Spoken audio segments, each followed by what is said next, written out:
Hoxe quedou resolta a última incógnita que faltaba por saber do cartel do Costa Feira. A banda estadounidense Black Eyed Peas será a encargada de abrir o festival do Polígono de Nantes en Sanxenxo o 24 de xullo. Una banda americana que gracias a sus canciones convertidas en grandes éxitos se ha convertido en un grupo ya mítico en todo el mundo.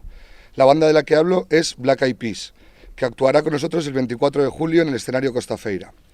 Será la única actuación que realice en toda Galicia y una de las únicas 5 fechas que hará en toda España. Con eles darase o pistoletazo de saída unha xeira de actuacións que se prolongarán ata finais de agosto. Polo seu escenario pasarán Andrés Calamaro, Hombres G, Juan Magán, Iván Ferreiro, Los Secretos, Loquillo, Taburete, Ouco, Quemalla e Sidecars, entre outros moitos. Ademais, na organización din que apostarán tamén este ano polo talento de proximidade. Este año contaremos como novedad con una gran lista de artistas locales que también consideramos prioridad que tengan hueco en nuestro festival para dar voz al talento local.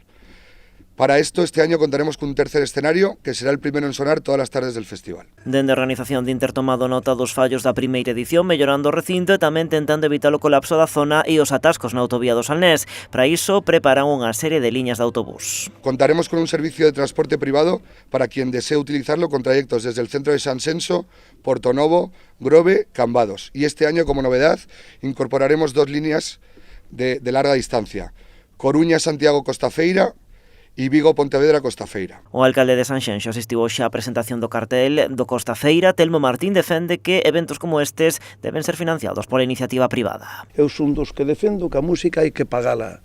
Por lo tanto, os festivales, non sei se a mellor hai algún por cortesía gratuito, pagas a túa entrada e disfruta da música como debe de ser. Non se debe con cartos públicos estar facendo festivales con cartos impostos da xente. Os impostos están para outras cousas. Tamén destacan dende a organización o impacto que ten o festival na economía de Sanxenxo coa contratación directa por evento de 400 postos de traballo, a maioría da zona, así como a implicación de máis de 200 empresas locais de todo tipo.